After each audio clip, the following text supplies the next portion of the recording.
le journal.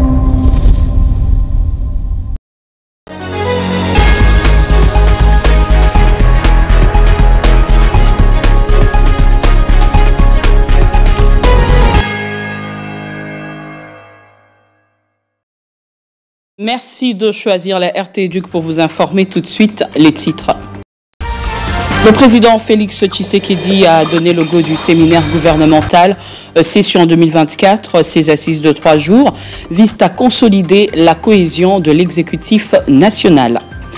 Début ce mercredi de la publication des résultats de l'examen d'État.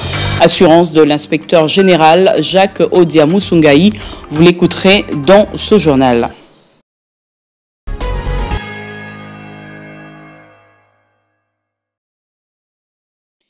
Bienvenue à tous. Dans l'actualité, le président Félix Tshisekedi a donné le go du séminaire gouvernemental session 2024. Cette activité axée sur le partage d'informations et d'expériences vise à consolider la cohésion de l'exécutif national. Le chef de l'État a exhorté les membres du gouvernement souminois à travailler dans un esprit de coopération, d'efficacité et de transparence sous la coordination de la Première ministre. Au Palais de la Nation, le gouvernement souminois soutient et renforce ses capacités sous le leadership du président Tshisekedi. Ce séminaire permettra à l'exécutif national d'atteindre avec performance, sérénité et cohésion les objectifs du programme d'action du gouvernement 2024-2025. Pour y arriver, le chef de l'État a rappelé les membres du gouvernement à faire preuve de solidarité et de s'activer pour assurer une gouvernance efficace, efficiente et orientée vers les résultats sous la coordination de la Première ministre Judith Suminwa-Tuluka. Je vous invite donc à vous approprier pleinement les principes directeurs, les valeurs cardinales et les obligations qui régissent la fonction ministérielle et l'action gouvernementale. Votre rôle est crucial pour assurer une gouvernance efficace, efficiente et orientée vers les résultats. La solidarité gouvernementale, la discipline et l'adhésion sans faille au rôle de coordination de la Première ministre, chef du gouvernement, sont des éléments essentiels pour garantir le succès de votre action collective. Le présent séminaire s'inscrit dans cette démarche d'appropriation et de maîtrise des outils essentiels pour une meilleure exécution de vos tâches. Axé sur le thème « Sceller les pactes d'engagement citoyen par la promotion de la performance dans la gouvernance et l'implémentation efficace des réformes en exécution du PAG 2024-2028 », ces travaux vont se clôturer ce mardi 23 juillet. Au terme de cet atelier, chaque membre du gouvernement recevra une lettre de mission qui permettra de consigner l'ensemble des assignations qui feront l'objet des évaluations trimestrielles. Des nouvelles de l'éducation nationale, les nouvelles citoyennetés, publication des résultats de l'ex-État, l'inspecteur général Jacques Odiamusungai rassure les candidats finalistes. À l'en croire, le début de la publication interviendra ce mercredi, sauf changement de dernière minute. Je vous propose de l'écouter. Les opérations de correction, de contrôle des documents traités, toutes ces opérations vont bon train. Le chronogramme sera respecté. On a annoncé la publication des résultats entre le 20 juillet et le 20 août prochain. Donc nous allons publier dans ce délai-là. Toutes les malles sont déjà à Kinshasa, même celles des coins ou des régions que vous évoquez, des zones difficiles, des zones à conflit armé ou conflit communautaire. Tout est déjà à Kinshasa. Au moment où je vous parle, les opérations de correction se déroulent très bien. Le jury se réunit le 24, le mercredi prochain. Et le même jour, on publie les résultats de la session 2024 de l'examen d'État. Pour raison de fiabilité, de crédibilité, il faut que tout le monde soit associé à cet exercice. Nous avons beaucoup de structures. Vous avez le cabinet du ministre parce que le président du jury, c'est la ministre d'État elle-même, l'inspecteur général avec tous les autres collaborateurs qui, dans le cadre des évaluations, mais également les directeurs chefs des services de l'administration centrale. Vous avez également les coordonnateurs des écoles conventionnées et le président du comité des parents. Tout le monde est appelé à cet exercice, n'est-ce pas, pour raison de transparence, de fiabilité et de crédibilité. Donc, le mercredi, je confirme, à moins que, et je crois, le ciel ne tombera pas le mercredi. Nous allons publier le mercredi. Dans le Kwango 1, les agents et cadres de cette province éducationnelle étaient en atelier le week-end. Ensemble, ils ont évalué l'année scolaire 2023-2024 et préparé celle de 2024-2025. Des travaux supervisés par l'inspecteur principal provincial François Mukendi Bukasa. Anthony Chamba. Du 19 au 20 juillet 2024, les agents et cadres de l'inspection principale provinciale de Kwango 1 étaient en atelier de 2 jours sous la direction de l'IPP François Mukendi Bukasa à Kenge, chef-lieu de la province du Kwango. C'était un atelier d'évaluation des activités de l'inspection scolaire de Kwango 1 en prévision de l'atelier national d'évaluation des activités de l'inspection scolaire 2024. Le thème central était action à mener par l'inspection scolaire de Kwango 1 pour l'amélioration de la qualité de l'éducation, pour promouvoir le développement socio-économique dans un pays confronté à des défis de tout genre. Durant les 2 jours, les travaux sont déroulés en plénière et en commission pour relever les faiblesses de l'année scolaire 2023-2024, pour proposer des pistes et des solutions pour améliorer la prestation de chaque inspecteur et agent de l'inspection principale provinciale de Kwango 1, et enfin pour élaborer une feuille de route pour l'année scolaire 2024-2025.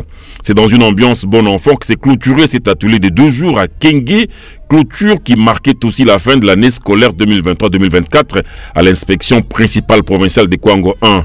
Les agents et cadres félicitant les travails de qualité que ne cesse d'abattre l'inspecteur principal provincial François Mukendi Bukasa.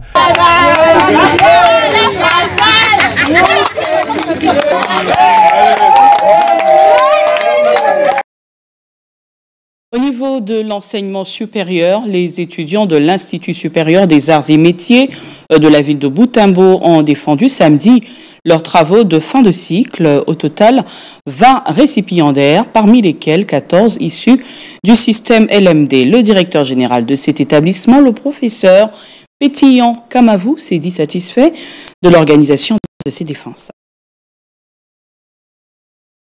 Dans ce beau cadre du jardin culturel, les récipiendaires de l'ISAM Lubero à Butembo ont présenté tour à tour leurs travaux de mémoire sanctionnant la fin de leur cursus académique. Parmi les 20 candidats à l'honneur, 14 viennent de terminer leur cursus dans le système LMD. Toutefois que nous faisions nos recherches sur terrain, nous devrions être ensemble, fait de produire un travail consistant qui pourra permettre de résoudre peut-être un problème dans la société. Dans mon travail, j'ai envisagé un projet qui va initier les jeunes à entreprendre pour essayer de diminuer la délinquance à la commune de Boulenguer en ville de Butembo.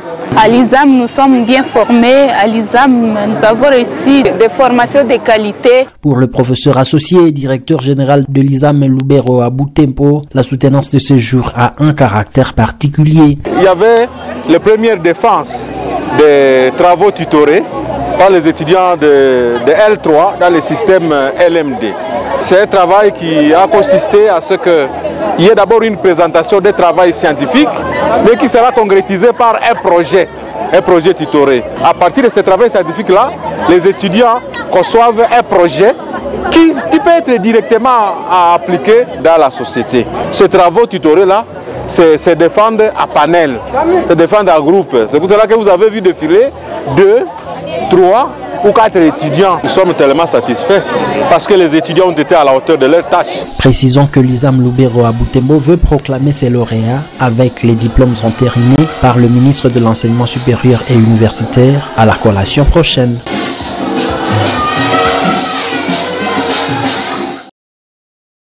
On revient à Kinshasa. L'Union des jeunes pour la reconstruction du Congo a réuni le week-end ses membres du comité. Objectif de cette rencontre, éveiller la conscience des jeunes par ces différentes activités, mais également accompagner ces jeunes dans leur autonomisation. Reportage. L'Union des jeunes pour la reconstruction du Congo a conféré avec ses membres du comité de gestion à une activité au cours de laquelle l'accent a été mis sur les mécanismes efficaces pour accompagner la jeunesse congolaise dans son éveil de conscience et dans son autonomisation. C'est une structure sociopolitique. Nous avons vu l'urgence et la nécessité par rapport à la dépravation des mœurs, par rapport à la désorientation de la jeunesse. C'est comme ça que nous avons pensé à créer IJRC qui est un cadre pour les jeunes de pouvoir s'exprimer. Cette structure a une vision et un objectif tel que mettre en place un cadre pour pouvoir aider la jeunesse à s'exprimer, à développer son potentiel et à choisir elle-même son avenir. Promouvoir les jeunes dans tous les secteurs du pays, contribuer à la réforme et au redressement du pays, tout en luttant contre la mauvaise gouvernance et la confiscation du pouvoir. Placer un cadre qui permet aux jeunes de pouvoir s'exprimer et de montrer leur génie. L'avenir des jeunes est entre leurs mains, d'où l'importance de réunir, d'éveiller leur conscience, a-t-il dit le premier vice-président et coordonnateur. Nous sommes ces jeunes qui doivent sortir des lieux de confort, quitter les zones de confort et aller affronter, parce que l'avenir de ce pays ne dépend pas des autres, mais dépend de nous. Jeunes, vous nous écoutez partout où vous êtes. Sachez très bien que la RDC, l'avenir est entre nos mains. Éradiquer toute forme de discrimination à l'égard de la jeunesse, lutter contre la mauvaise gouvernance et la confiscation du pouvoir politique, promouvoir la jeunesse dans tous les secteurs de la vie sociale et politique, tel est le leitmotiv de cette structure. Autre chose, le vice-premier ministre, ministre des Transports, voies de communication et désenclavement, Jean-Pierre Bemba, a brièvement présenté au cours du Conseil des ministres du vendredi dernier un business plan qui s'étale sur 5 ans, dont la principale articulation est l'acquisition en location-achat de 3 aéronefs de type A320 pour Congo Airways. Ceci pour éviter à cette compagnie nationale de perdre sa licence d'exploitation et son appartenance à l'Association du transport aérien international. Le porte-parole du gouvernement, Patrick Mouyaya, fait le point dans cet extrait du compte-rendu du Conseil des ministres. On l'écoute. Proposition pour le renouvellement de la flotte de Congo Airways. Le vice-premier ministre, ministre de Transport et Voies de Communication, a rappelé la série des mesures envisagées afin d'assurer la relance de la compagnie nationale. Il a présenté sommairement les business plans étalés sur une période de 5 ans et qui envisagent d'acquérir en location-achat 3 avions de type A320, ce qui a pour avantage de résoudre la double question relative à la perte du certificat de transport aérien CTA et de l'agrément IATA à la date butoir du 16 septembre 2024. La relance de la compagnie Congo Airways s'impose au regard de son impact significatif sur la souveraineté nationale et la mobilité des personnes et des biens ainsi que la vie économique et sociale pour lesquelles les indicateurs des performances démontrent une rentabilité et une viabilité satisfaisante avec la desserte graduelle des 47 destinations domestiques et intra-africaines suivant son programme d'exploitation. Il a été complété par le ministre du portefeuille qui a présenté les business plans qui accompagnent cette volonté du gouvernement. Après débat et délibération, ce dossier a été en sport, fort de ce qu'a été la participation des Léopards Karaté au championnat d'Afrique zone 4 avec 19 médailles remportées dont 6 en or, 7 en argent et 6 en bronze. Une fois revenus au pays en provenance du Cameroun, les Léopards de l'RDC, conduits par le président de la Fédération congolaise de karaté du Congo, ont été reçus par le ministre des Sports et Loisirs Didier Boudimbu. Une grande première pour cette fédération, a déclaré Freddy Lacombo, président de la FECACO. On l'écoute. Nous sommes venus rencontrer l'autorité, le patron des sports congolais, pour lui présenter la moisson. Il nous a envoyé en mission, il est plus que normal qu'au retour de cette mission, nous lui présentions la moisson. Et cette moisson a été abondante. Elle est faite de 19 médailles, dont 6 en or, 7 en argent et 6 en bronze. Recevoir des orientations de lui quant à ce qui concerne la suite des événements. Parce que vous savez, la mission de Yaoundé a été précédée par une autre, celle des championnats nationaux ici à Kinshasa, couplée à l'Open du Poul Malebo. Très positif, très sportif, c'est pour la FECACO. Une première de rencontrer l'autorité des sports dans ce beau cadre, ce qui prouve l'importance qu'il donne à ces sports de combat. Et pour nous, c'est une occasion noble que nous ne voudrons jamais rater, parce que nous avons ici cimenté le mariage entre l'autorité et la FECACO en lui remettant ce kimono peint pas neuf, parce que nous pensons qu'il est désormais le parrain du karaté dans ce pays. Nous avons un ministre, un artiste de combat. Il a dit, à peine arrivé, il va organiser un grand tournoi au niveau national, parce qu'il n'est pas seulement ministre de football, ça doit vibrer sportivement dans le pays avant la rentrée des classes. Nous croyons à cette vision qui est une révolution pratiquement des sports. Nous faisons partie de l'excellence, nous allons accompagner l'excellence dans cette vision excellente. Voilà, restez avec nous pour la revue de presse dans un instant.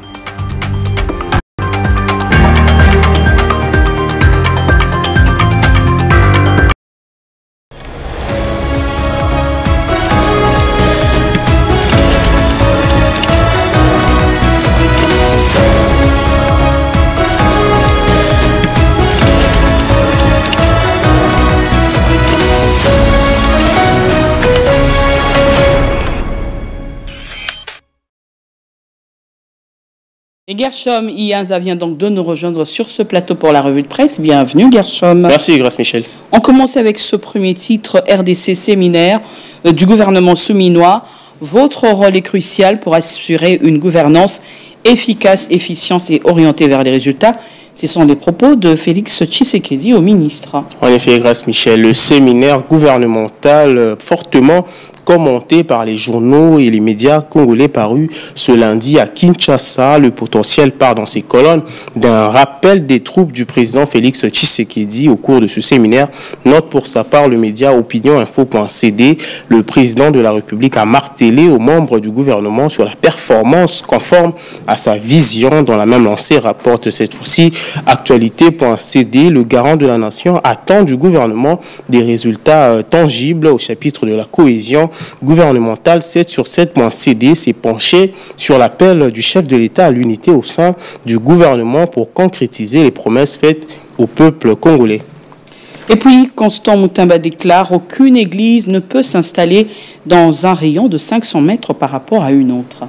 Les médias congolais reviennent également sur cette mesure prise par le ministre de la Justice et garde des Sceaux. À ce sujet, radiocapi.net explique que la dite mesure intervient en réponse aux résolutions des travaux de la commission multisectorielle culte et associations chargée de l'assainissement, la régulation et la structuration du cadre de fonctionnement des associations sans but lucratif. Tout représentant légal, fondateur ou visionnaire ministre du culte doit se faire identifier afin d'obtenir un permis d'exercice de culte, fait savoir actu30.cd. Constant Moutimba tape donc du poing sur la table, commente le journal Le Potentiel. Pour Ejiba Yamapia, archevêque, président et représentant légal de l'église de réveil du Congo, rapporte actualité.cd. Il ne s'agit pas de déloger les églises existantes pour les nouvelles installations. Une commission de viabilité va vérifier le respect de cette disposition, a-t-il déclaré. Alors, espérons qu'il y aura également des mesures contre les terrasses et bars qui pilulent. Nous espérons, parce que c'est du boucan. Ah, vraiment, tu l'as dit. Merci, Gershom, pour cette revue de presse. C'est moi qui vous remercie, Grâce Michel. Voilà qui met fin à ce journal sur la RT. Éduc à toutes et à tous. Merci de l'avoir suivi.